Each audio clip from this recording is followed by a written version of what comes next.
We are gathered together today on a sad but proud occasion.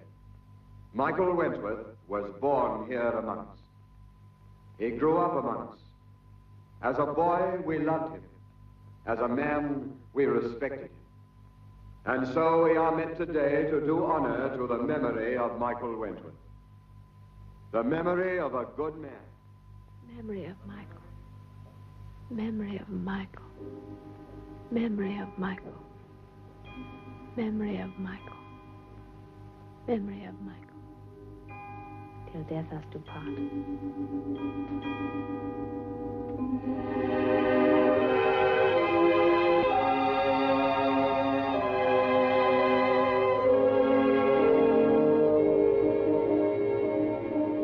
Captain Michael Wentworth, 26,208. Alderman Joseph Carr. Major Wentworth.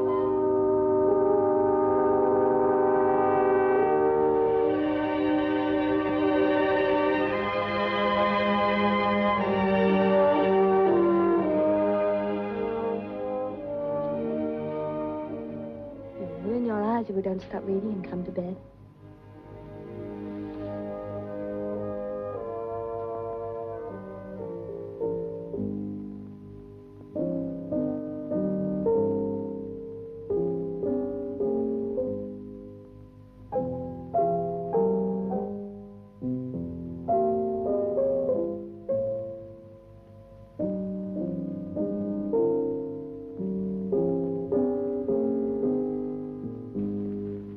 Say it again, darling.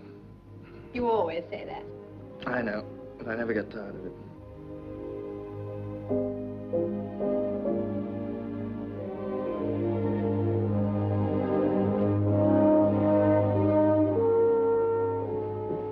Come back safe.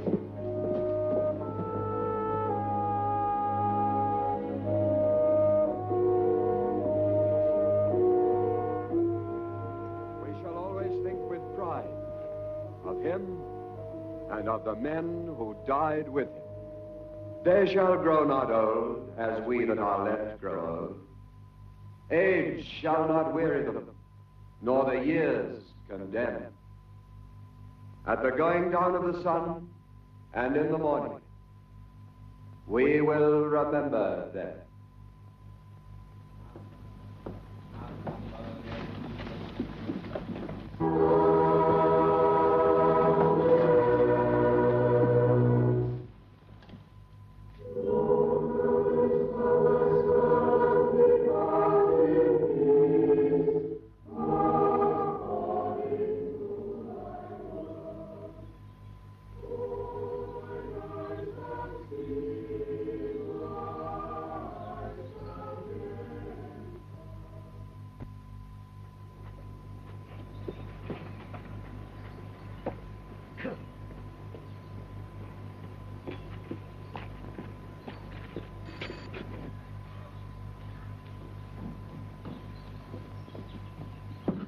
Morning, Nanny. Morning, Tom.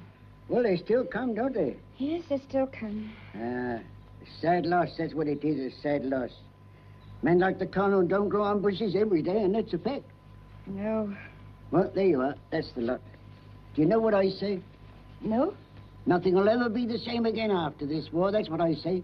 You mark my words. Nothing will ever be the same again. And that's a fact. Yes, I think that's you're right.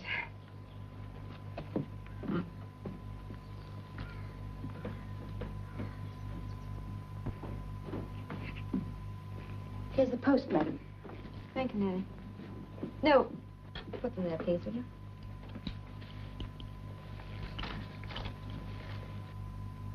Wouldn't you like me to move some of those things? You can't work comfortably like that. No, thank you, Nanny. It wouldn't take a minute. No, I don't want anything moved, thank you. There. Oh, about the Colonel's clothes and things. Effie and I are doing out the room today. If you would like me to pack them away. No, I told you. I don't want anything altered or moved. I want everything left exactly as it was when he was here.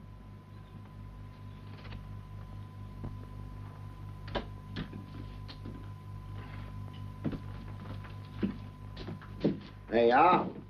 They ought to make your hair curl. Don't want my hair to curl, thank you. I like it the way it is. Some folk can get to like anything. No need to be saucy. How is she? Taking it hard, Nanny says. Some do and some don't. Now, my old dad, he's been quite bobbity since Ma died. Said he feels a new man. You ought to be ashamed. Oh, I don't know. When you've lived with anyone 62 years, you're ready for a change. Besides, you didn't know Ma. Morning, Mr. Ames. Morning. Did you get to asking her about planting the vegetables? She's in no condition to be worried about vegetables. You'd better do as you think best. Taking it hard, eh? Yes. Some do and some don't. You should see my dad, chirpy as a cricket. You won't see him crying. You don't see her crying either. That's the trouble. I really wish she would.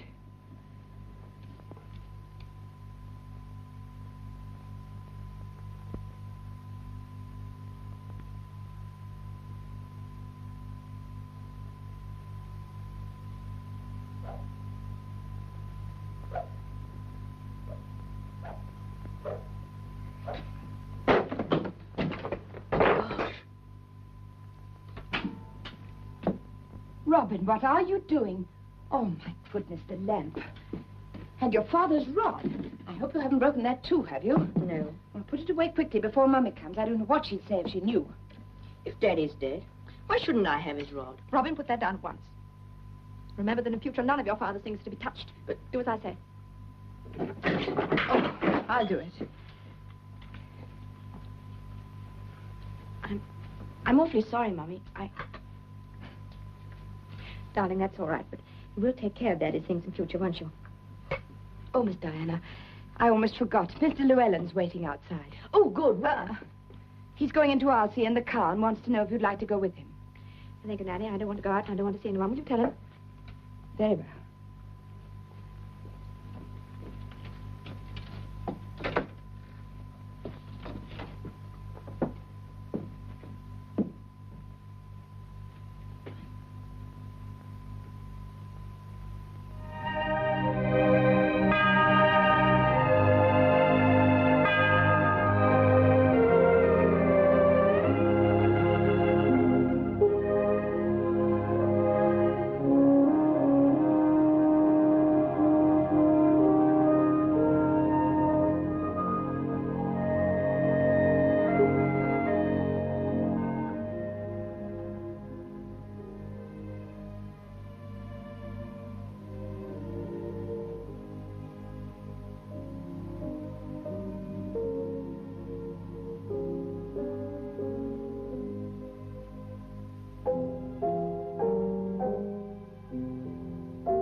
Never get tired of it, do you?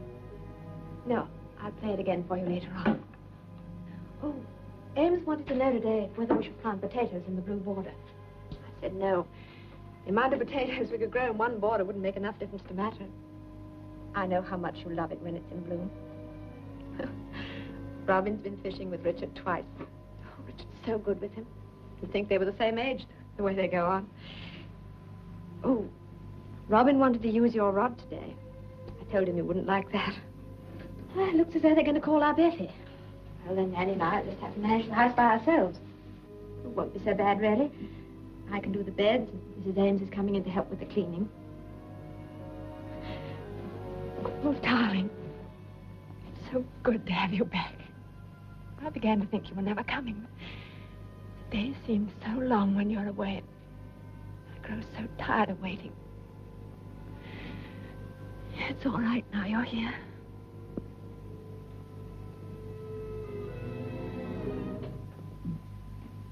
Nanny, what do you want?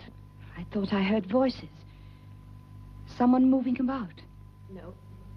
There's nobody here but me. Hadn't you better go back to bed? Yes, Miss Diana. And won't you come up too? It's the use. I can't sleep. But you must rest. I can't rest, I tell you. Oh, you'll sleep all right if you take one of your tablets. I'll get you one. No.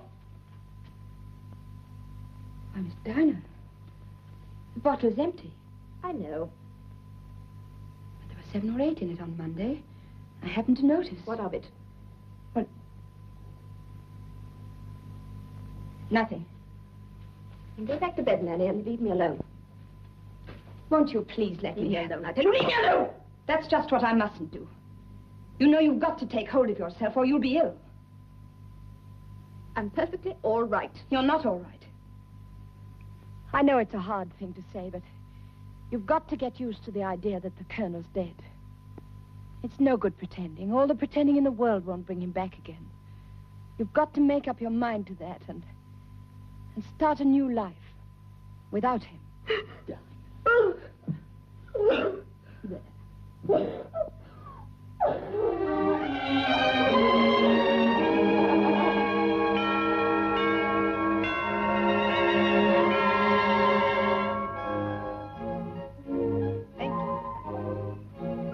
Goodbye, Nan. Bye, Robin.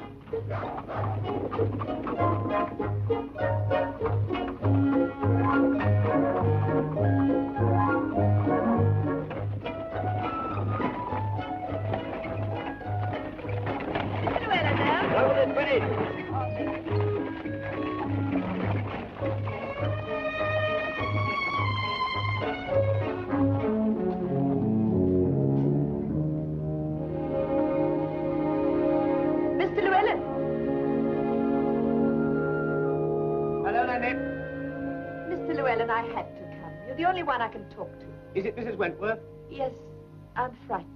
Frightened? She's going to have a breakdown, or worse if something doesn't happen soon. She doesn't eat, she doesn't sleep. She goes on as though he was still alive. Mr. Llewellyn, she even talks to him. Have you heard a doctor? Yes, he just told her to rest and relax. You know how doctors are. Then what? She's got to have something to do. If she had a job, something that took up all her time, occupied her mind, then she'd be all right. But, Nanny, that's all very well. What sort of a job? I know you'll say I'm crazy, but I saw a bit in the paper the other day about an MP who was killed. And they elected his wife in his place. But Diana doesn't know the first thing about politics. And she'd be in the same boat as half the other MPs. Besides, most people still don't like the idea of women in Parliament. That's only because they're frightened that the women will get on and do things they're afraid to do themselves. Mm-hmm. Where do I come in? You've got to see that she's nominated. Well, how on earth do I do that? Sir Ernest Foster, he's the one to go to. Nanny, I can't go charging up to town just to see Sir Ernest. I'm in the middle of the harvest. The harvest can do without you for one day. Mrs. Wentworth can't. Mr. Llewellyn, I know Diana Wentworth pretty well. She's a very old friend of mine. She's a very charming person, but I'm sure she'll forgive me for saying she knows precious little about politics. How many people do? Except, of course, experts like yourself. True, true. Still, if she got into Parliament, she'd have to make some sort of appearance of knowing. Well, that's all right. Diana's got her head screwed on the right way. In any case, you and the whips tell her exactly what to do, don't you? Yes. Yes. Still, we've got to get her in, you know. She'll be easy enough, surely. Widow of an MP who died fighting for his country, sponsored by Sir Ernest Foster himself. Very impressive. Hmm? Well, there may be something in it. I'll think it over and let you know. But Mrs. Wentworth knows nothing about politics, nothing at all. Mr. Atherton, you here at North Alsea may rest assured that we at Central Office didn't agree to support this candidature without due consideration. Mrs. Wentworth, if I may say so, has her head screwed on the right way. She'll learn very quickly, and we shall always be there to teach her anything she doesn't know. And you can depend upon her being a safe party member. Just what we want at the moment. But what if she's opposed? She won't be. But even if she were, you've a very good line to take. Widow of an MP who died fighting for his country and so on. Yes, but a lot of people in these parts don't like the idea of women in Parliament. Oh, come, come. Don't tell me anyone's afraid she'll start vamping the Prime Minister. But, Ernest, that's impossible. I know nothing about politics, nothing at all. That's exactly Well, come now, I don't think that could be quite true, can it? After all, no one could have lived with Michael and worked with him so closely year after year without knowing something about politics. Maybe. That's an excuse for trying to take over his job. Besides, as I put it to the committee, you've got your head screwed on the right way. What you didn't know, you'd soon pick up. You'd find the whips and the party organization very helpful. That's not possible. I couldn't even fight the election. Sir Ernest thinks you won't have to. He thinks you'll go in unopposed. Precisely.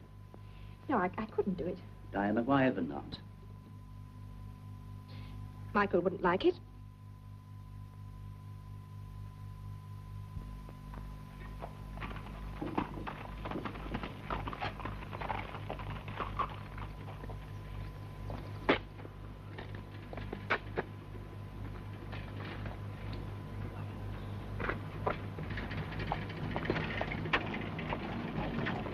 Morning, Mrs. Wentworth. Morning.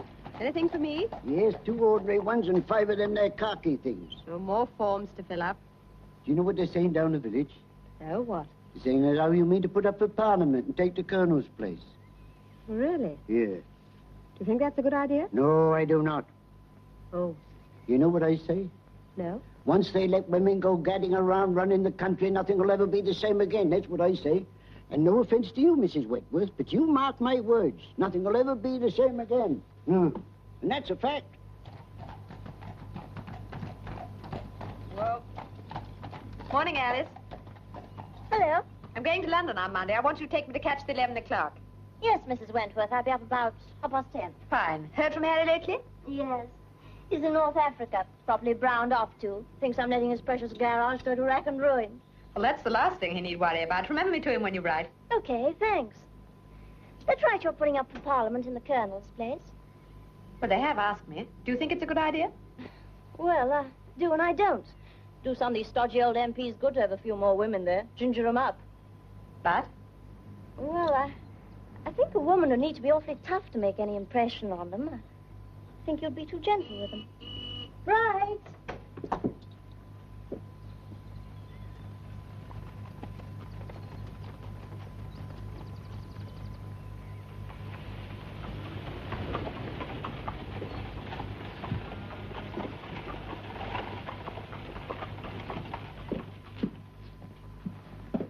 Good afternoon. You wanted to see me? Well, we really came to see Colonel Wentworth. I'm afraid that isn't possible. Yes, we didn't know. They only told us when we got here. You see, we've been evacuated. We've come all the way from Sanford, specially to see him. Oh, I'm so sorry. Is there anything I can do to help? Well, I hardly know. You see, it's about our small holding. We came to ask his advice about it because he was our MP. Oh, yes, I see. Please sit down, will you? He did see us once before. He was always willing to help anybody in trouble. I don't know what we shall do now. There now. Well, we mustn't worry you with our troubles. Well, won't you tell me all about it? Perhaps I can help. No, Ernest, I've definitely made up my mind.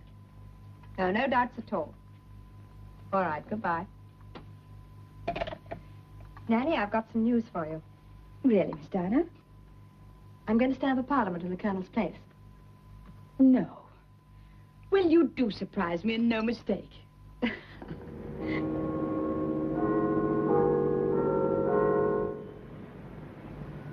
New members desirous of taking their seats will now come to the table.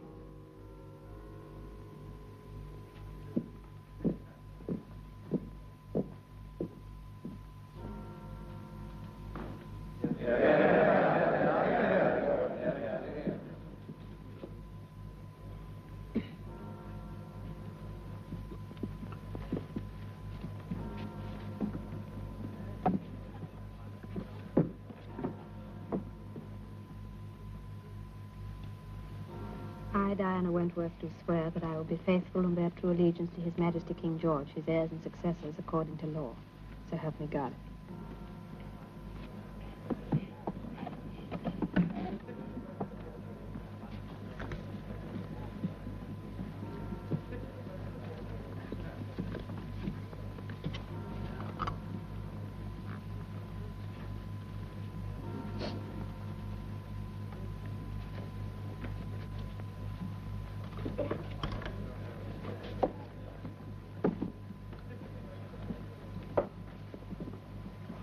Mrs. Wentworth, North Alsea.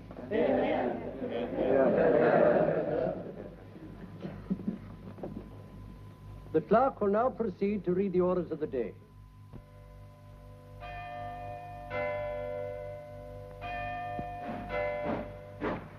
Mrs. Wentworth. Put Mrs. Wentworth's bag in the car, Max. Mrs. Wentworth? Thank you.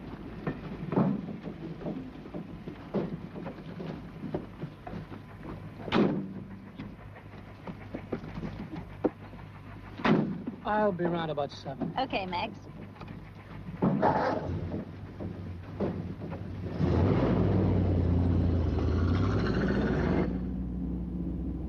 I know what you're thinking.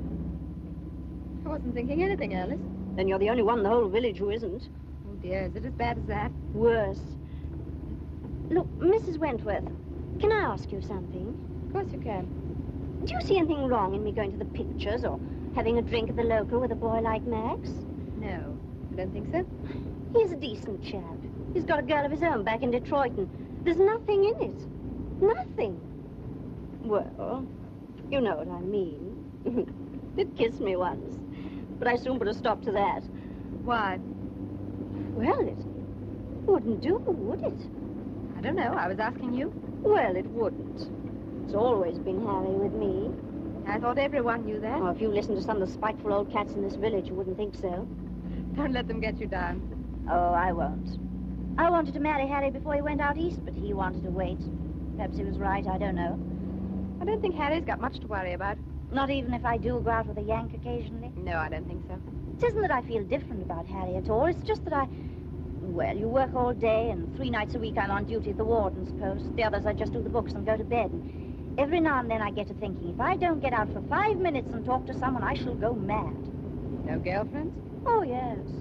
But it's not the same thing. Every now and then a woman gets so that the sight of another woman makes her sick. She's got to have a man to talk to.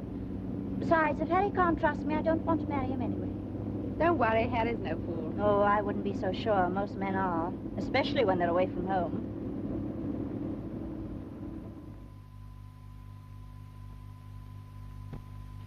Hello, Mum. You're awfully late. I know, darling. Is your old coat better? Absolutely gone. I mean, Nanny doesn't believe me. Uncle Richard's here. Oh, Richard, how nice. Richard. Just dropped in to say Merry Christmas. Oh, how I hate train journeys in wartime. Robin, you can come and help me get Mummy's tea. Okay. Were there any bombs up in London, Mum? A few, darling. The postman says London will never be the same again. Come along, Algernon. Diana, look all in. Been overworking again? I suppose so, but I shan't have to any longer. Oh? Why not? I've got a secretary. Have you now? Where? Here? No, she'll work in the flat mostly. The flat? Yes, didn't I tell you? No. Nobody tells me anything anymore. Well, it's tiny, but it's less than a minute from the house. I really can't keep traveling up and down every day the way the trains are now. Or staying at hotels for weeks on end. You might look as though you were pleased. Can't expect me to be pleased. Just means we'll see less of you than ever. No. I shall work down here whenever I can get away. You know, you've changed. Have I? Yes. Amazingly. Yes, I suppose I must have. I really haven't had time to notice. Oh, there's so much to do and so much to learn. If I'm going to be any good at it. So far, I've been content to keep my ears and eyes open and my mouth shut. Next session, I intend opening my mouth as well. Well, watch you don't put your foot in it. Sorry. So I should think. I think I better be going now. Oh, must you, Ricky? Don't change too much, will you? Why not? Well, I was very fond of the old Diana. You're not so fond of the new one. That's a leading question. Diana, something I brought you for Christmas. Ricky, how sweet of you. Can I open it now? Well, Robin's been told he can't open his till Christmas Day. Well, I haven't got as much self-control as Robin. Ricky. It's lovely. It'll be wonderful on this. It'd look much better on a wedding dress. Diana, I don't suppose you would consider marrying me. Darling, I'm awfully fond of you. I don't think I'm quite ready for that yet. Of course, I don't want to rush you, but I had hoped you would think it was a rather good idea. No, it wouldn't be right for either of us just now. You see, everything about my life is changing so quickly. I've got a new job, and I don't know nearly enough about it. I think I want to get out and see people, meet them, talk to them, find out what they're thinking and feeling and what they want out of life. Oh, Ricky, there's so much to do. Well, at least think it over, will you? Yes, I will. Thank you for a lovely present.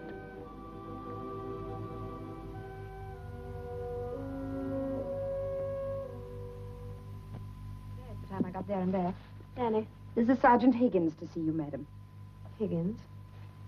I don't know any Sergeant Higgins, do I, Judy? No, I don't think so. Shall I go and look in the file? No, we better get it over with. Show me, Nanny. There you are, madam. I think no to that, and that, and that, and that one's just plain silly. Oh, Mr. Bradshaw. Well, dear sir. Sergeant Higgins, madam. Why, Effie. I'd hardly recognized you behind all those stripes. Really, ma'am? How nice to see you. You'll stay and have lunch, won't you? We can manage one more, can't we, Nanny? Oh, yes, I think so. It'd be nice to have some home cooking for a change, won't it? Oh, I don't know, ma'am. Food in our mob's very good. Really? Plain, but beautifully cooked. Effie's a cook instructor now, madam. Oh, I see. We must have a long talk after lunch. Yes, ma'am. Come along, Effie. See you later, Effie. That was Mrs. Hanskill of the WVS. She wants to know what you can do about clothes for the bombed out. Oh, wait one minute. Nanny! Yes, madam? Those clothes of the Colonel's up in his room. When you have a moment, I want them all turned out. I'm sending them to the WVS. Everything, madam? Yes, there's no point to keeping them. I'll do it directly the sergeant's gone. Now, where were we?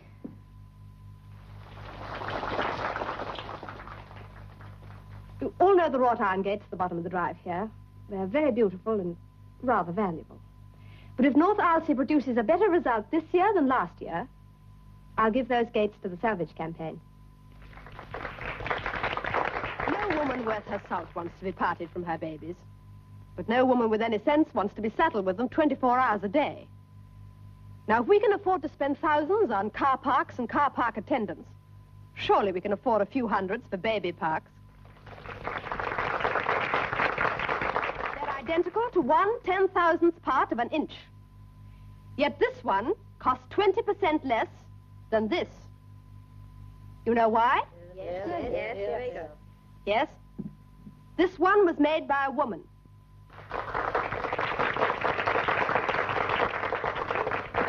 This business of standing in queues all day has got to stop. It's unhealthy, undignified, and it's unnecessary. If the men had to stand in the queues instead of the women, they'd soon find a way of preventing it. And if the men can do it, we can do it.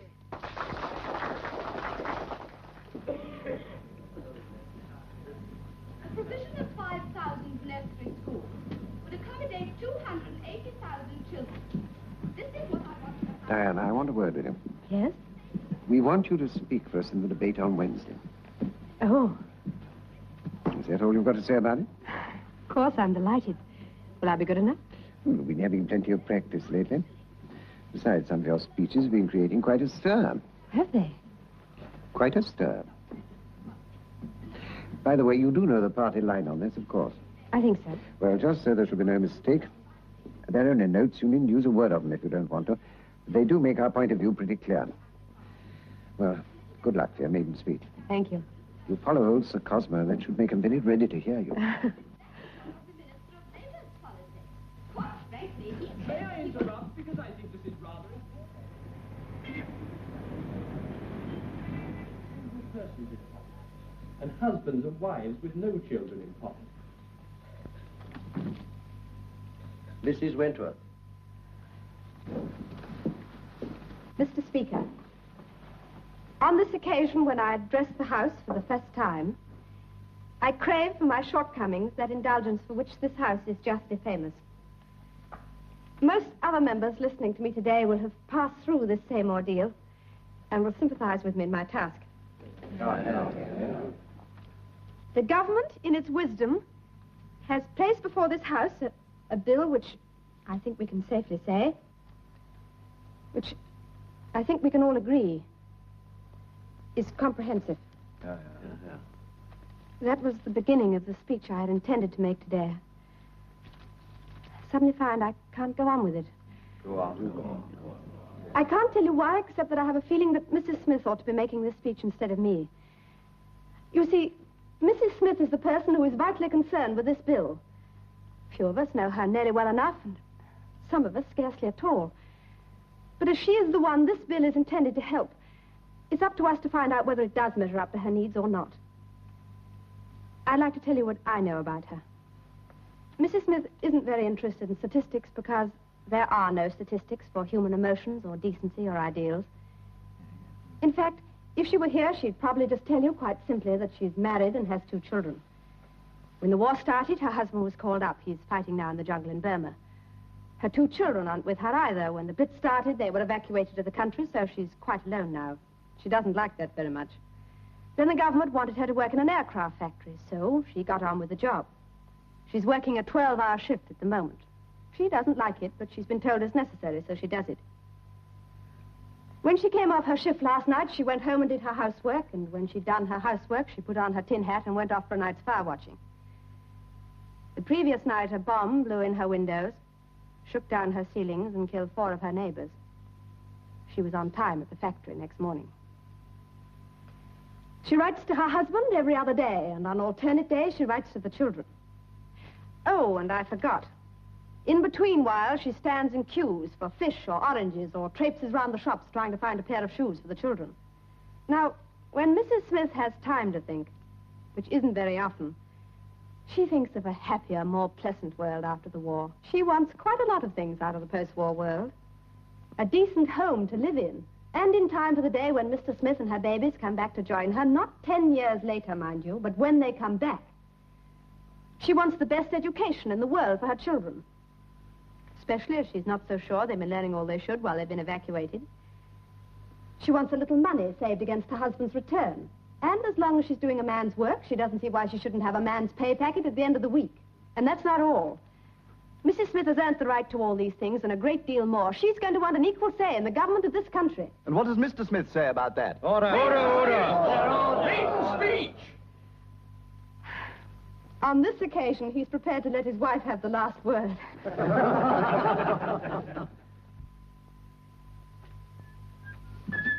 Evening, Judy.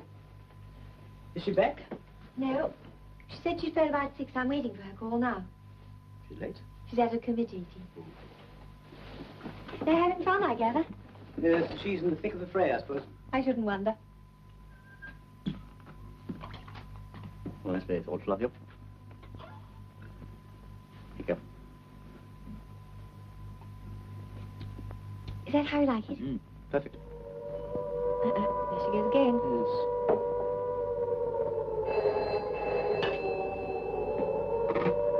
Hello? Yes. She wants you. Hello, Diana? Yes? Oh, I'm very sorry. Oh, not at all. Can't be helped.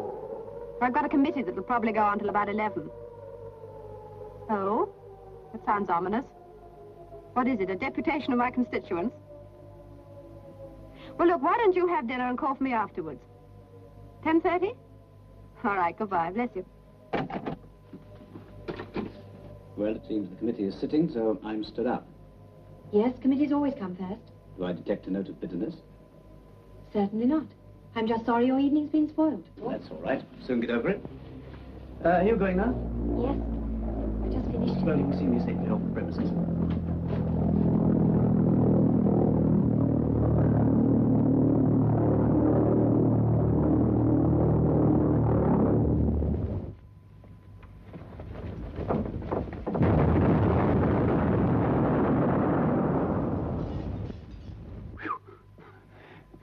Yes. Oh, I suppose I ought to be used to them by now, but I always panic and grab the first thing that comes to hand. I'm very glad I came to hand. So am I. That's all that happens. Yes. That's all that happens. Evening, Mrs. Blanford. Good evening. You can come up if you don't want to. I'd like to.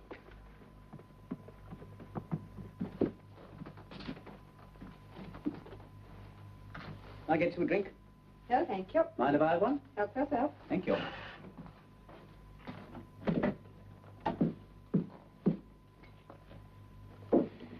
Look, Diana, I'm only telling you what people are saying. Just thought you'd like to know. Whether you do anything about it at all is entirely your own affair. But don't blame me because I repeat it. But you do agree with them, don't you? Now, that's not fair. I didn't say so. But you do think they're right. Not necessarily. That's just hedging. That is not hedging. Just none of my business what you do.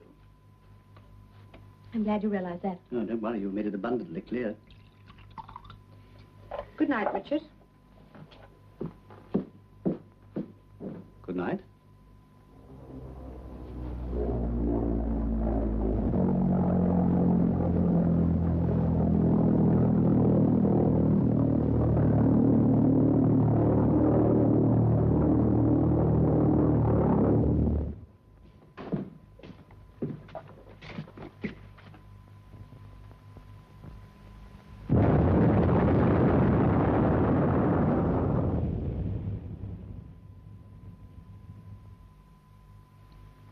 Richard, why didn't you do that before?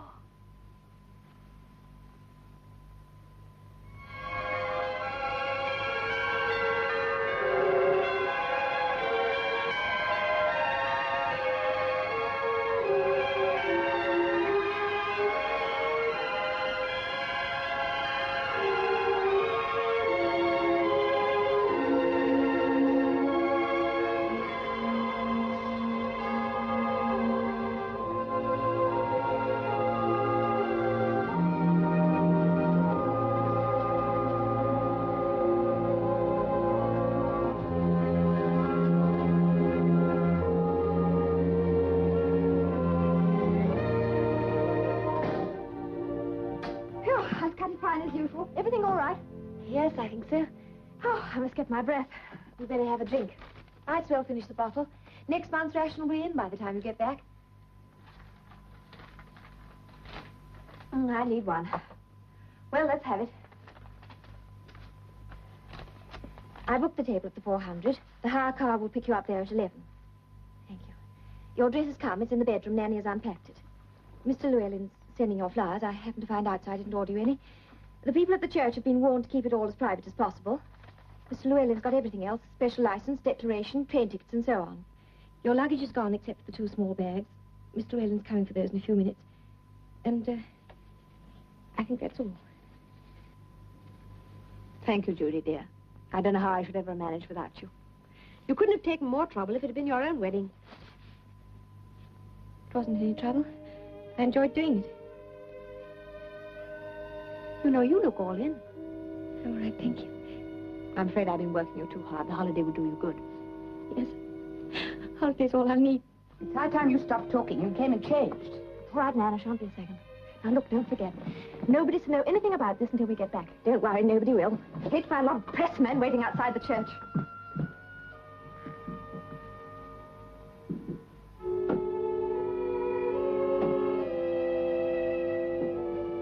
It'll seem funny to be wearing an evening dress again. We did a lot of things in peacetime we seem funny now. Is that the new ring? Mm-hmm. Like it? Oh, it's lovely. Nan, you do think I'm doing the right thing, don't you? Of course. It'll be good for Robin, too. Yes, he needs someone with a firm hand. It isn't as though Richard were trying to take Michael's place. This is something quite different. Don't worry, dear. He wouldn't have wanted you to be alone all your life. Bless you, Nan. It makes me feel much better somehow. I hope you'll be very, very happy. You deserve to be.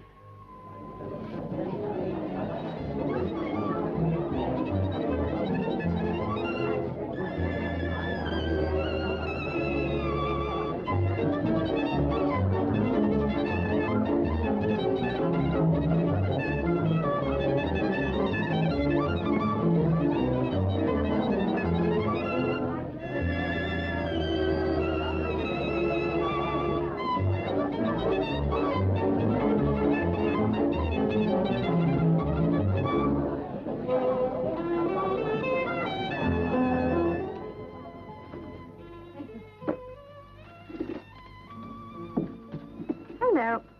Diana, is that you? Who is it? Ernest Foster. Ernest. How did you find me here? I've been trying to locate you for the last hour. Fortunately, we were able to track your secretary. Diana, I must see you at once. Well, I'm leaving in 20 minutes. I've got a train to catch. Won't it wait till I get back? I'm afraid not. What is it? Diana, I've got some very important news for you. Don't tell me there's another government crisis. This isn't a political crisis, Diana. It's a personal one. What? What? I'm sorry. What did you say? I'm afraid you and Richard won't be able to go away. Not go. Listen, dear. You know the Russian advance has overrun several prison camps lately. Yes? Well, in one of them, they've discovered several British prisoners. People of whom we've no record, whatever. Alistair, do speak up, will you? This line's dreadful. I can't hear you properly. I say, in one of them, they've discovered several British prisoners. People we thought were dead.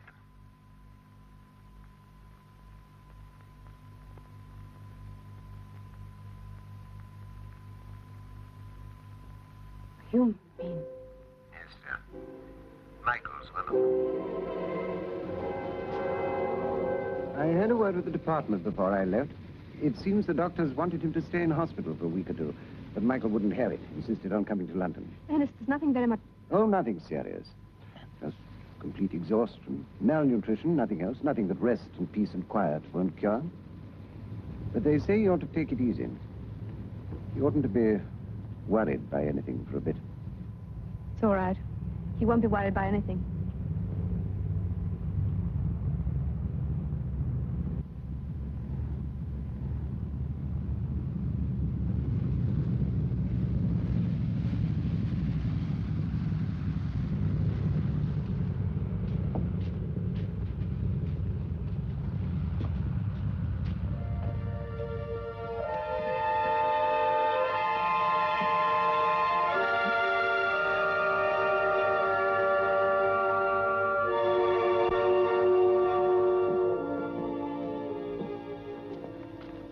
Oh, thank you.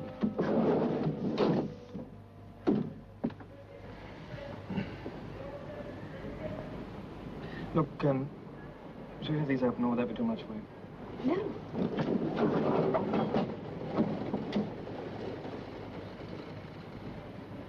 I liked your hair better the way you used to do it. Oh, did you? Seem too young somehow. Too young. But you're not very old. I feel it.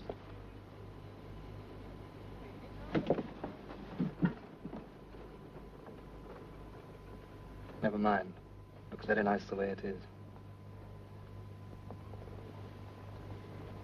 So good to have you back. I can hardly believe it's true. How's Robin? Oh, he's fine. He's grown. So I imagine. He's very excited. Oh. Yes, I suppose he would be. Don't worry, darling. No one's going to fuss. You're very thin. Yes, I'm horribly gaunt, I'm afraid. Never mind, we'll soon fatten you up. Make me sound like a Christmas turkey.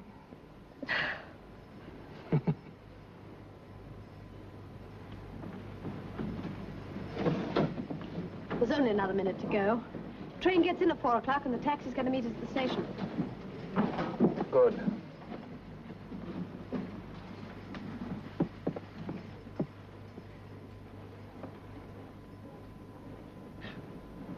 What did you do when you thought I wasn't coming back?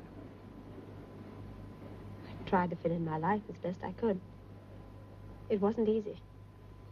Don't suppose I thought it was. We're starting. Yes, we're starting. All over again.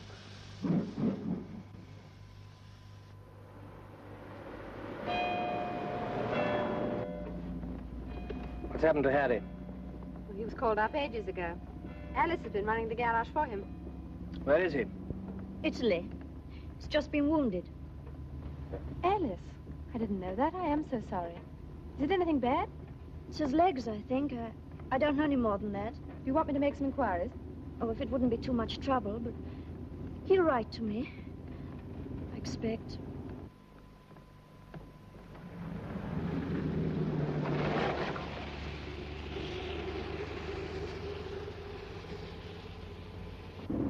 No, stop.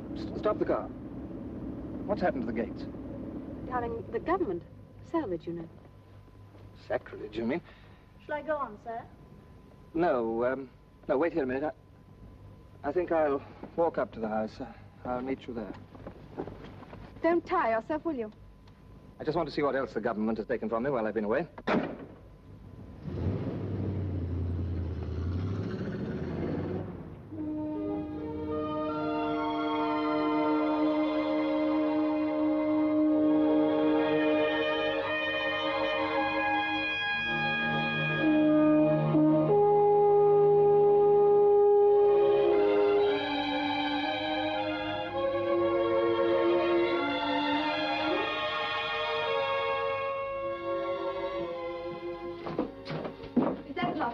There's just a box of groceries, madam, and another large package. Oh, they're both at the kitchen. Through that one. Very good,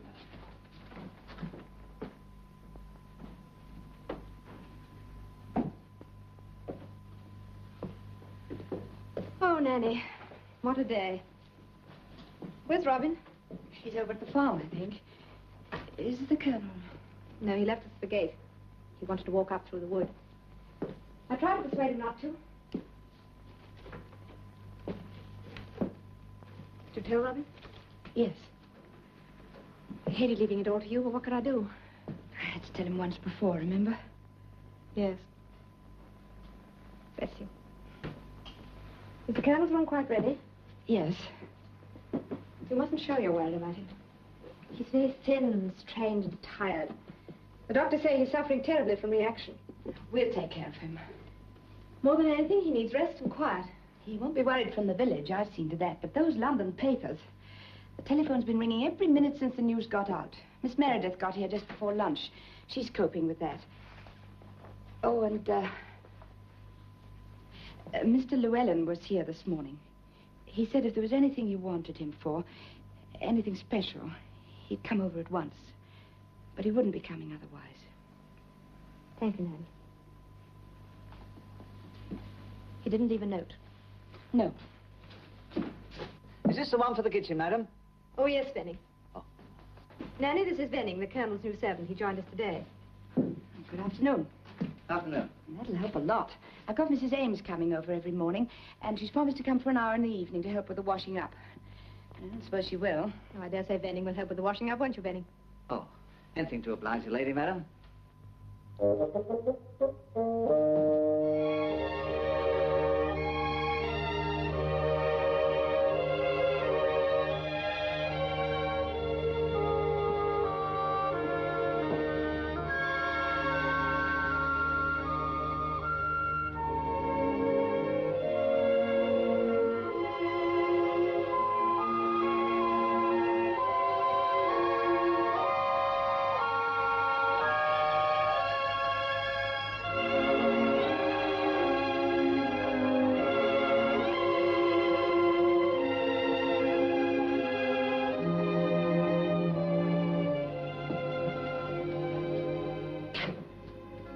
All right. Not too tired. No. Of course not.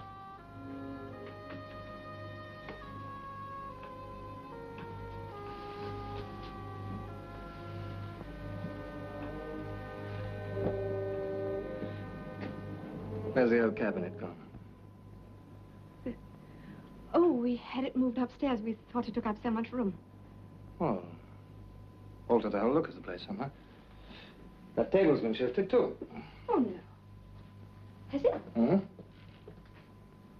It's all so much smaller than I remembered it. If you only knew how many times I've imagined this.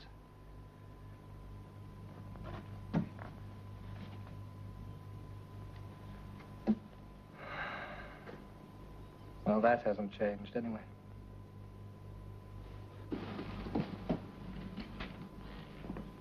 Used to be white roses in that bowl. There will be again. Maybe the garden isn't what it used to be. So I noticed. See, Thompson's been called up, and there's only old Ames to do everything now. I'll have the cabinet moved down again tomorrow morning. Good. Come to think of it, that table isn't right. We used to have the flat up. Darling, you have overdone it. Would you like to have your dinner in bed? A very festive suggestion, I must say. Well, the doctor said you needed all the rest you could get. Been no rest for me to be cooped up in bed. Where's Benning? Benning's upstairs. Can I do anything, sir? Oh, Nanny. Good afternoon, sir. Welcome home. Soldier's return, Nanny. Rather a quiet one. The trumpets had all sounded for him on the other side. Don't get up, sir. How are you, Nanny? Quite well, thank you, sir. Good. He hasn't changed much, has he, madam? A little thinner, perhaps, but otherwise just the same. Yes. Just the same. A little more difficult. One can't be cooped up for years at my age and get away with it entirely. No, sir. Half-starved most of the time. Michael. Oh, don't worry, no. I'm not going to make a flesh creep with my lurid tales. I'll keep those for the House of Commons. As Colonel Wentworth entered the house, cheers resounded from end to end of the historic chamber. Or didn't they? Well, what about opening that case of drink, Nanny? Yes, sir. Poor Nanny. She's never forgiven us for growing up. She's very devoted. Fidelity is always touching. Come and sit down. I will directly. I must give Nanny a hand with that box first.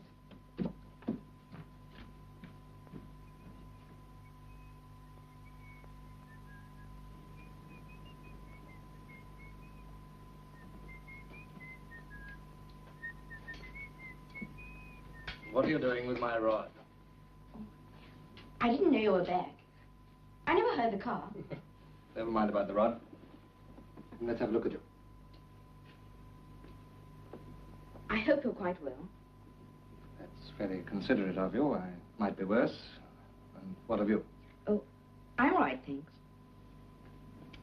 How's school? All right, thanks. Good. I expect you're feeling jolly tired.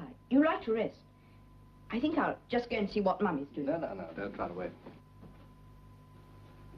And don't let anyone mention the word rest to me. Tell me what you've been doing. Nothing much. Just mucking about. How long have you had the long trousers?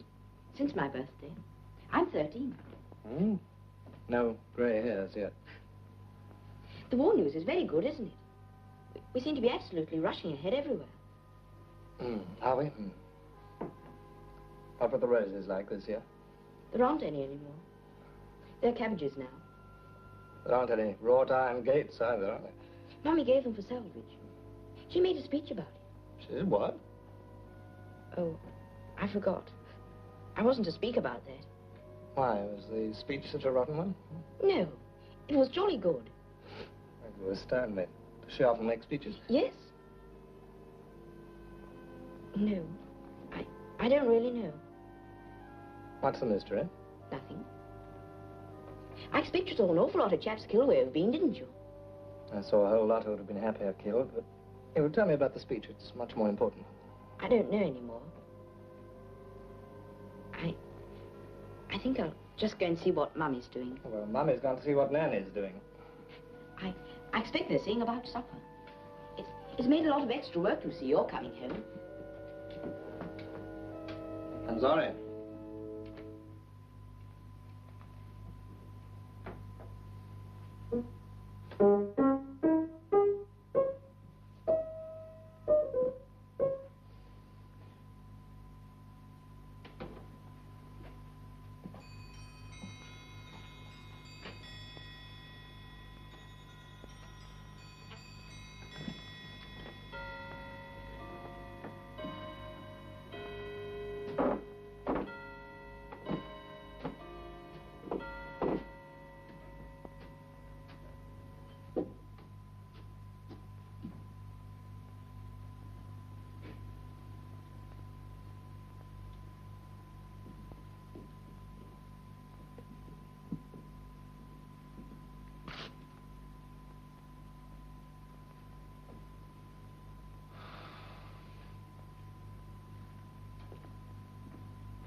Oh, Benning, did you come across an old brown velvet jacket?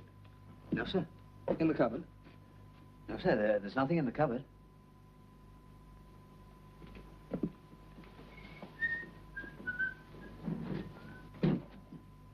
Oh, Benning, you might ask Nanny whether all my clothes were given away, will you? Yes, sir. Oh, Michael. I'm afraid they were. And Lazarus came forth from the tomb. Darling, I know you'll understand, but you see, when we thought... Excuse me, madam. It would have been rather selfish and sentimental to have kept them. Sentimental? All those people being bombed out and... Oh, it's perfectly all right. Can I have a bath, or has that been taken to salvage, too? Of course you can have a bath. I'll run it for you myself. Bye, Ellen.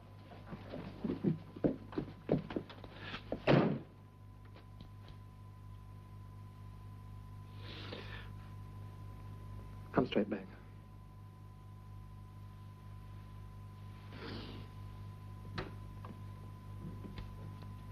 She's a peach. Who? Oh, Mrs. Wentworth. I suppose you could call her that, yes. I'll say you could. She's a proper eyeful and no mistake. I bet the boys came buzzing around that when they thought the governor was gone for good, eh? If they did, she soon sent them buzzing off again.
No, I'm not.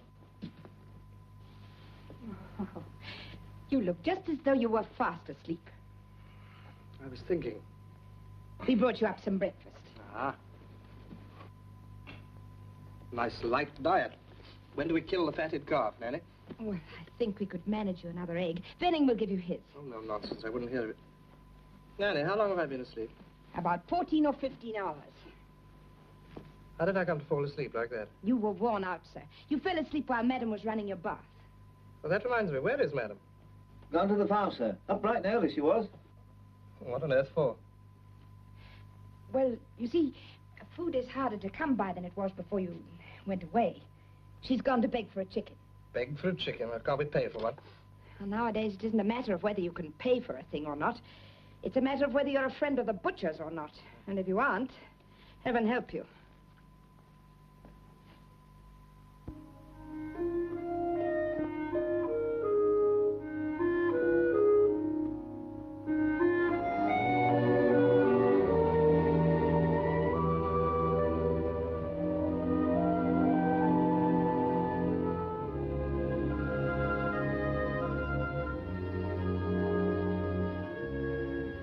I tried to write you a note, but the right words wouldn't come.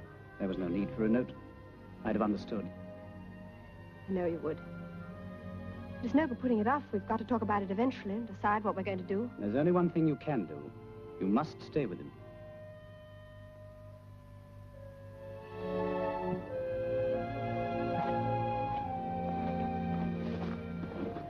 I know you're right, but he's practically a stranger. He's your husband. You might have been that by today. There's no need to remind me. Oh, darling, I didn't mean it like that. Look, let's be logical about this. He is my husband. He's tired and ill, and having such a time of it trying to adjust himself to his surroundings. We've all got to do that. Yes, but he's so lost. He's like a child who's had a long illness. Suddenly started to get better to find that the world has grown up while he's been away. So you're going to mother him? That's right. What about you? I don't know, Richard. Just don't know.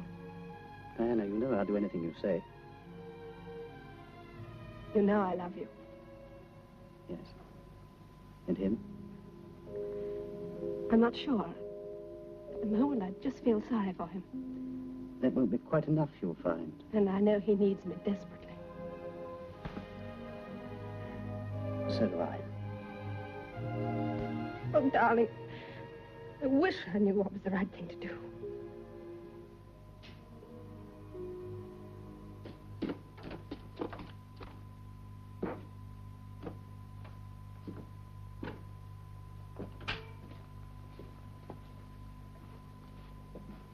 Great grief, what have they done to this room? I beg your pardon. And I beg yours. I'm Judy Meredith. How do you do? I'm Michael Wentworth. Yes, I realize that. I've seen your pictures. Did you alter the room like this? No, it's always been like this. Indeed it hasn't. Do you live here? No, I live in town. Oh. I only stay here when Mrs. Wentworth wants me to help her. Oh, well, don't let me prevent you being helpful. Thank you. I'm merely looking for a book. Can I help you? Hmm? Oh, no, thank you. You go on helping my wife. I'll help myself. Ah. Hmm? I beg your pardon. I'm afraid I'm disturbing you. Not at all. There are some letters for you here. Already? Those are yours. Those? They're Mrs. Wentworth's. Oh, really? She must be a very regular correspondent. Oh, that's nothing, really. You should see the post she has in town. In town? Yes, at the flat. What flat? Don't you know about the flat? No. Shall I? Mrs. Wentworth will wish to tell you about it herself, no doubt. No doubt. Tell me, are there any wrought iron gates at the flat? Wrought iron gates? Hmm. No, I don't think so. No, of course not. Why? I just wondered. Thank you for setting my mind at rest. Oh.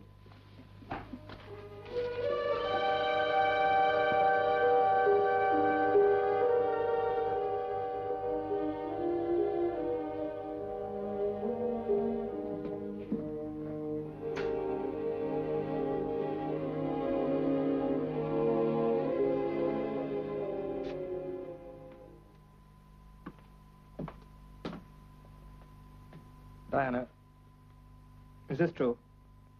Yes, Michael. So that's what Robin meant about your making speeches. Yes. Do you mind? Oh, I don't know yet. How long has it been going on? Well, ever since we thought you were dead. Ernest suggested it. The devil he did. Is it so funny? Oh, well, I suppose I shall get used to it, but you, of all people, you don't know the least thing about it. Sure, this sounds very silly and conceited, but I have worked very hard, and I do know quite a lot about it now. Uh-huh. What was your majority? I was unopposed. Why was that? I don't know, no one else put up. Oh, sob stuff, I suppose. Widow's weeds and all that, huh? Yes, perhaps. My husband gave his life for his country. To those of you who hold his memory dear, I would say this. Elect me in his place. I've always wanted to know what it felt like to be an MP. It wasn't at all like that. I'm sure it wasn't. I'm sorry. Come and talk to me and round me. You see, I woke up and you weren't there. I was frightened. You must be there. Always. Don't worry. I will always be there.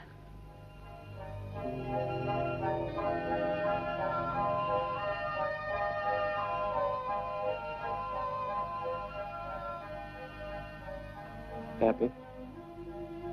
Mm-hmm. You don't resent my being back? Resent? Michael, what a thing to say. Well, must be a bit of a bore having a husband that you believe dead suddenly appearing from nowhere.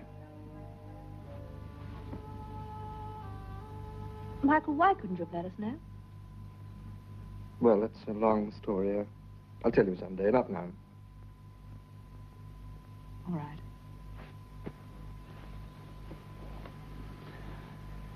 Do you know what I'd like? No. I'd like everything to be just as it was before the war, as if the war had never happened.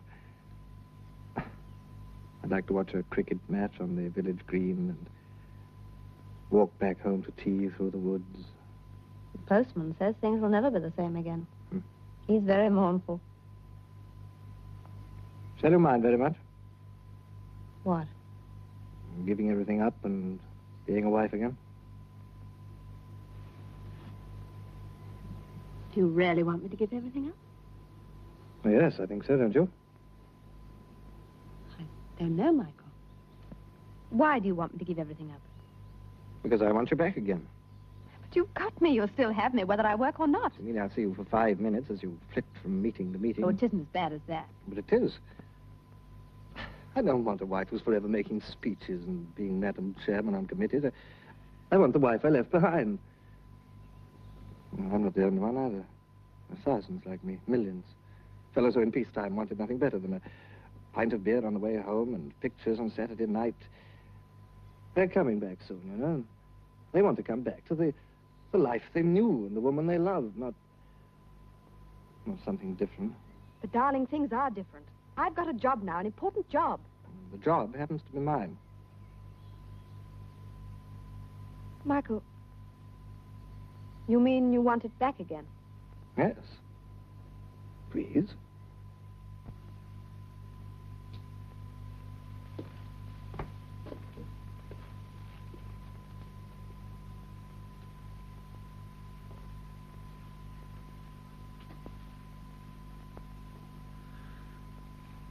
You look so lovely.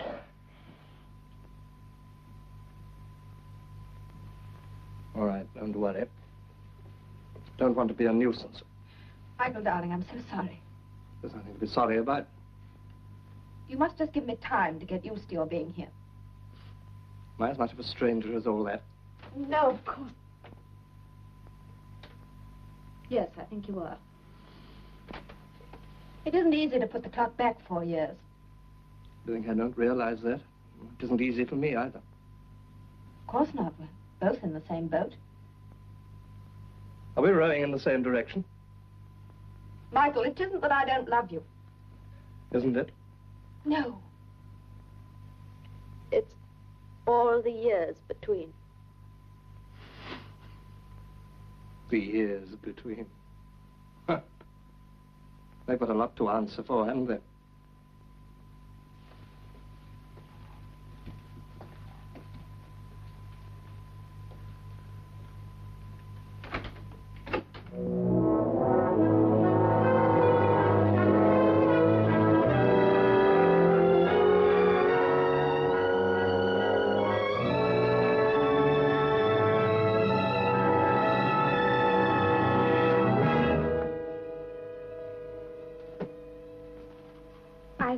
Run up to London this morning.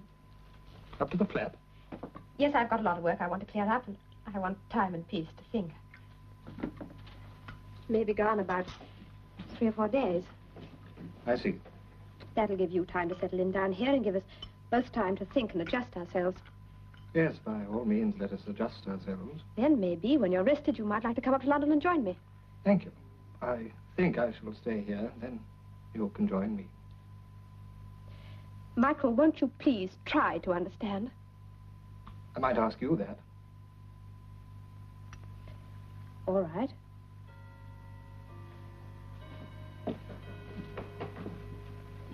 I'll give you a ring this afternoon. Thank you.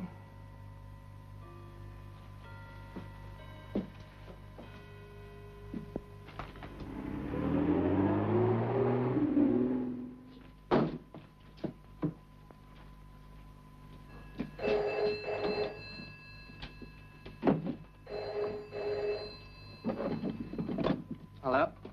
Michael? Hello, Richard, my dear fellow. How are you? Huh? I'm very well, thank you. Good. When are you coming over to see us?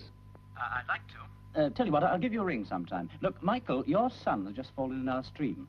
Is he all right? We're perfectly soaked to the skin, of course. Do you think you could get Ames to bring over a change of clothes for him? Yes, of course. I'll bring one over myself now. No, don't bother to do that. That's no bother. Looking forward to seeing you again. Be right over.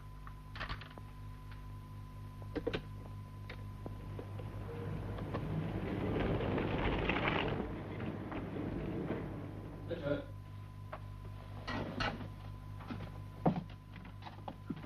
Ah, hello there. Hello, Michael. The clothes. Thank you. Doris! I'm afraid young Robin's being rather a nuisance. Not at all. He's perfectly all right. Oh, Doris, take these up to Master Robin, will you, please? Yes, sir. Thank you. No, you see, it wasn't very deep. No harm done. He just got soaked to the skin, that's all. He seems to be mad about fishing. Well, I'm afraid that's entirely my fault. I encouraged him.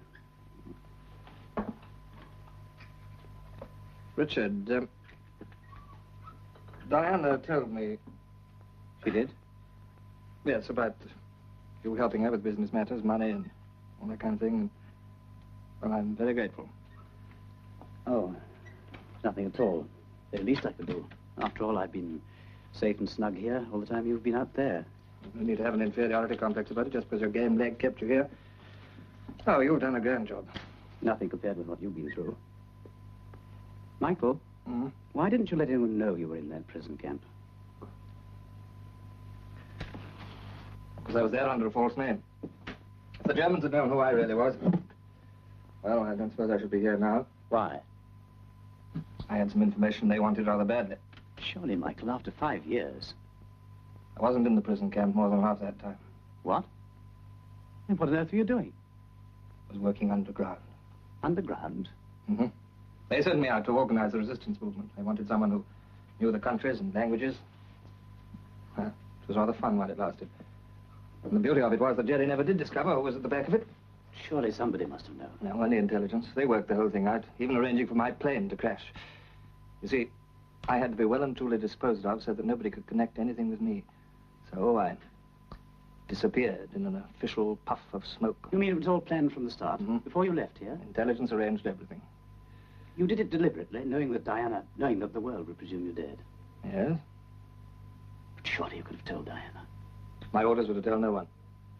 Not even your wife? Not even my wife. Didn't you sometimes wonder what people at home were thinking? Yes, my worst nightmare was dreaming that I'd come back and found Diana married to someone else. What would you have done if she had? I think I should have wanted to kill myself. Hello, Robin. Hello, Hello, Dad. Recovered? Yes, I'm okay. Oh, excuse me. You seem awfully queer without Uncle Richard up at the house. Oh? He was always there before. For what? Before you came home. Yours hasn't been such a bad war, has it, Robin? We had several bombs. One only half a mile away. There's an enormous crater there still. Yes, I wasn't thinking about the bombs. What were you going to do for the holidays if I hadn't come back? Oh, I was going to stay with Dawson for this week and next, while Mum and Uncle Richard were up in Scotland. Scotland? Where were they going in Scotland? I don't know. Some quiet place, Nanny said. I only know they had to be back by the 29th because of a meeting in London. We were all three going up to the flat to have a week there, doing theatres and things, before I went back to school. Seems selfish of me to have spoilt the plan.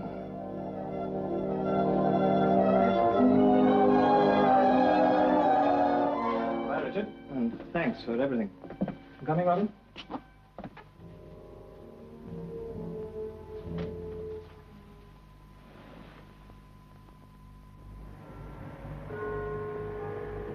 Ernest, I'm perfectly fit. There's no reason I shouldn't go back next week if I want to. Yes, but you know, Michael, it isn't as easy as all that. There's no precedent that I know of. I have to go into it. But there's nothing to go into. I'm the elected member of North Alsea. I went to the board at the government's request, and I've come back safe and sound. I want my seat. Well, I'll have to talk to the Speaker about it. You've been presumed dead, you know. Well, I'm not dead. I know. But don't you think... Look here, there'll be a general election in a few months anyway. Why not take it easy? Diana's very popular, very efficient. Let her carry on till then. I don't want to take it easy. I want my job back. Now. What are you going to do when it's all over? Ask for my old job back, I expect. What was that? I was a sergeant. No, I mean before the war. That's right. Sergeant. Commissioner. Where? The Palladium, Finsbury Park. Hardly seems like a man's job to me. No? I'd like to see a woman who could do it. Can you see a woman in a uniform coat with medals all over her shouting, standing in the 1 and 9, seats at 2 and 6 and 3 and 6?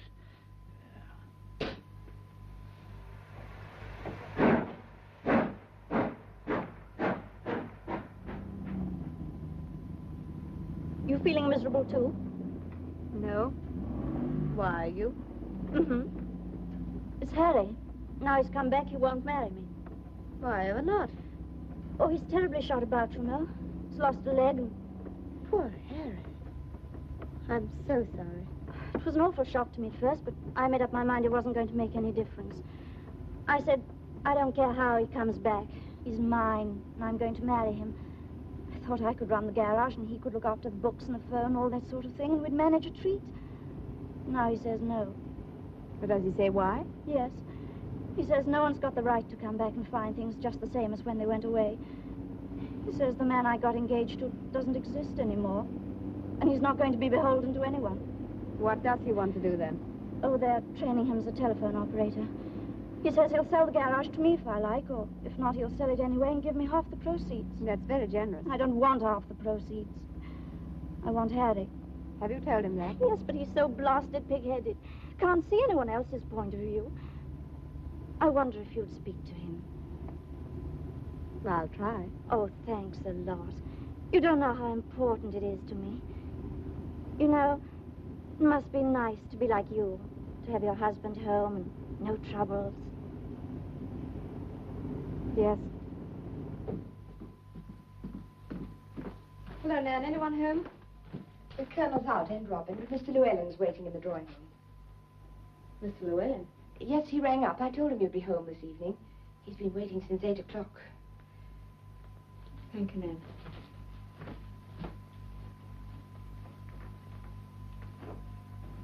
Richard. Diana. I had to come. We can't go on like this. I know. That's why I came back. Why did you go? I wanted to get away from everybody while I made up my mind what to do. Have you? Yes. It's Michael. No, it's you if you still want me. Oh, darling. I saw Ernest when I was in London. He told me all about Michael and what he'd done. You remember that day he went away? Yes. He knew then that he was going to be reported killed. When he said goodbye to me, and I kissed him and said, come back safe. He knew then that a week later I should get a telegram saying he was dead. And he never told me. Perhaps he had orders not to. Perhaps. Doesn't matter anyway. I can forgive him for that. It was a very brave thing to do. But what I can't forgive is his keeping up the secrecy after he'd been captured. He could easily have let me know he was alive 2 years ago. I suppose you're sure of that? Of course, that's what finally decided me. I couldn't come to you before because I was thinking of him. I thought, he's been through hell, and he needs me more than Richard does. I didn't know then that he was perfectly capable of taking care of himself. Now I do know, and I'm ready to come to you whenever you want me.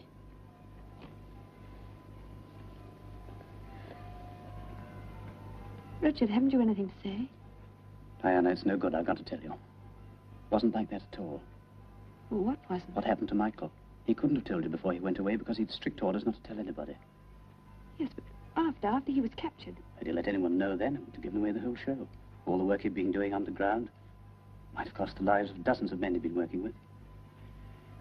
Well, he wanted to tell you all right, but he couldn't. How do you know? Michael told me. He told me that his worst nightmare was imagining you marrying again. He said that. Yes. Richard, I'm so muddled. Darling, have you told Michael about us? No. Don't you think you'd better? Suppose so. I don't know. I think you'd better put your cards on the table. Tell him we were going to be married. Tell him everything. I think that's the only way. Oh, Richard. Excuse me.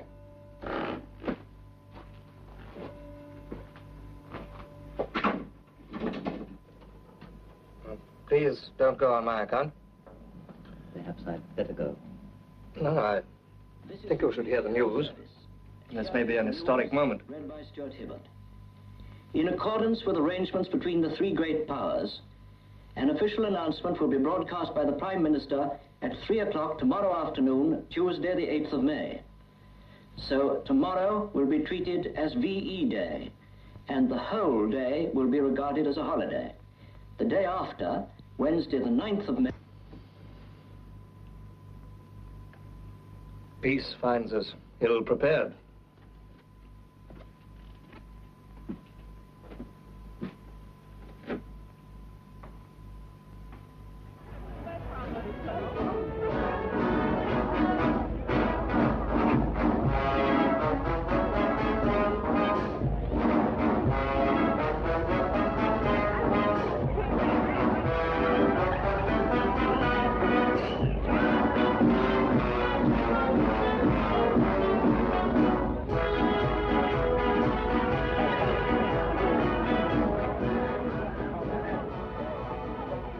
Mark my words, Charlie, this stuff will never be the same again.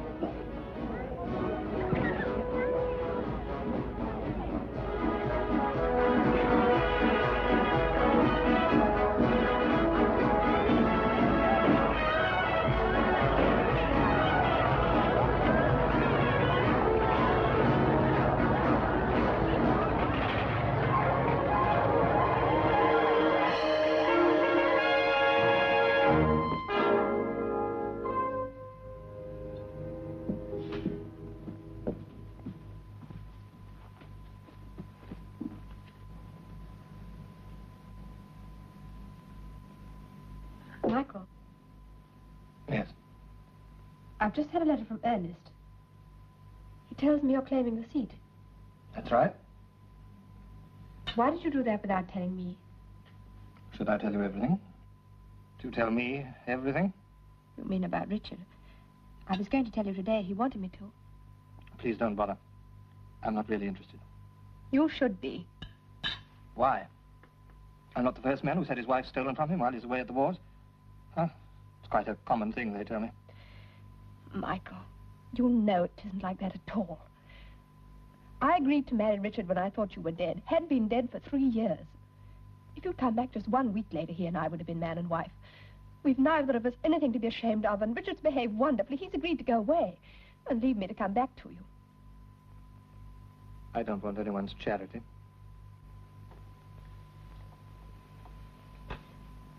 Is that really all you have to say? What else is there for me to say? That I don't think you're being fair to a man who's gone through hell for his country, that I can't live without you. I don't want you to say anything you don't mean. Well, then, I've only got this to say. I love you.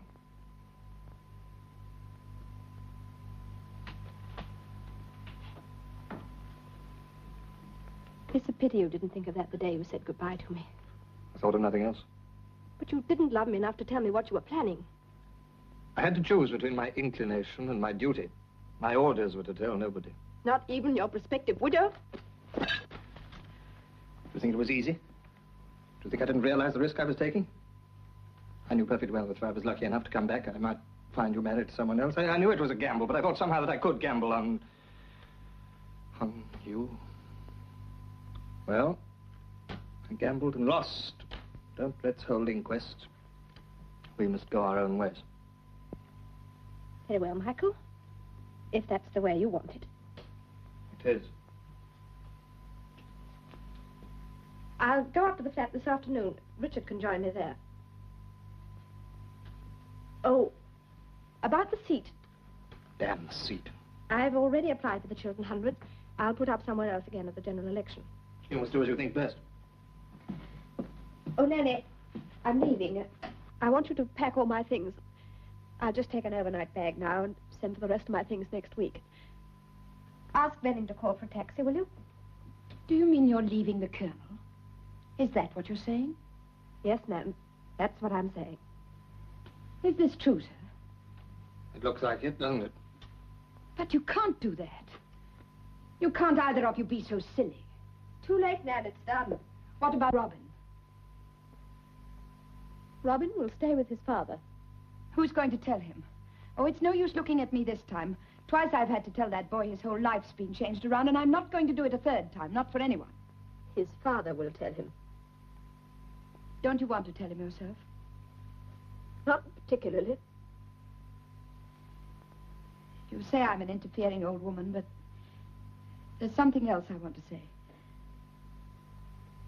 I've never told you about this before because it hurt too much. But did it ever occur to you to wonder why I never married?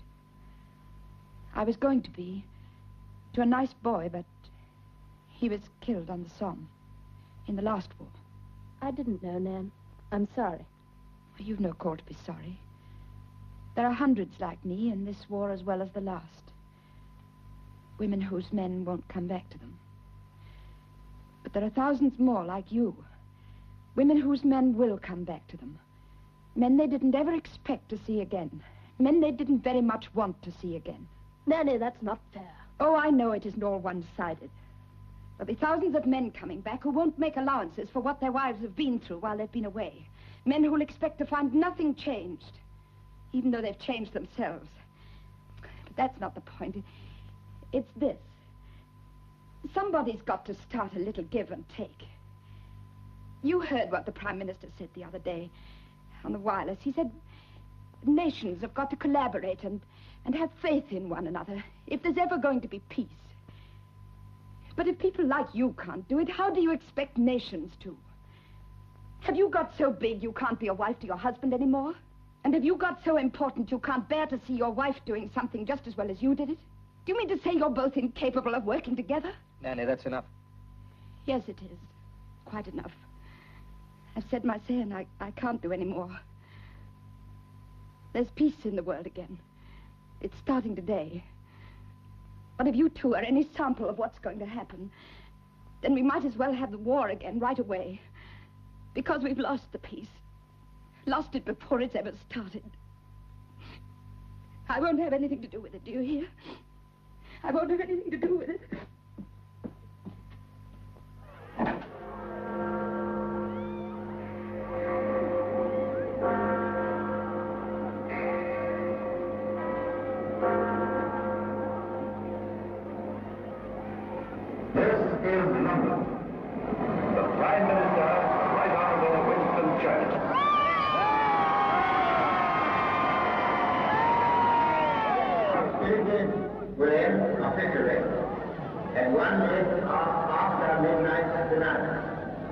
Tuesday, the 8th of May.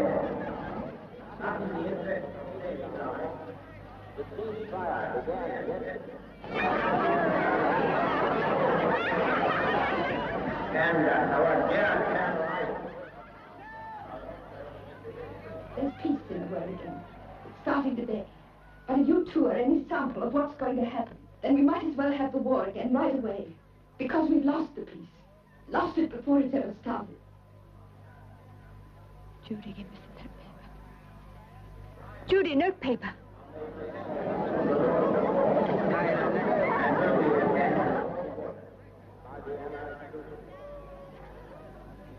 Give this to Richard when he comes.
They look very happy, don't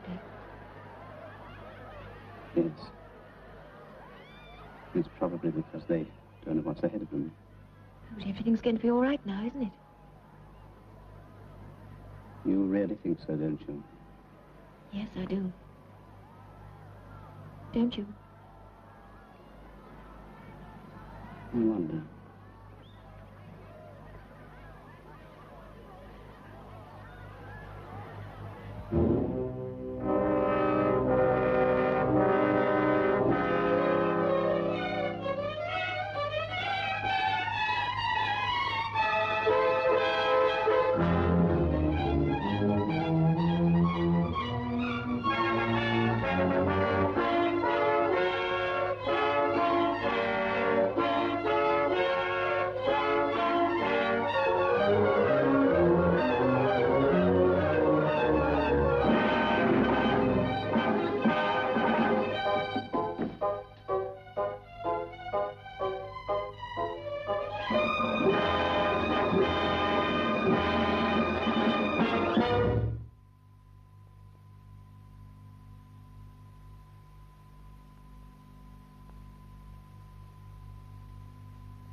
You'll ruin your eyes if you don't stop reading and come to bed.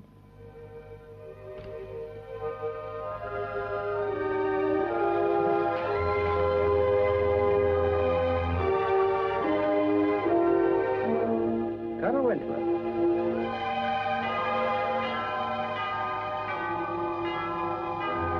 The right honorable members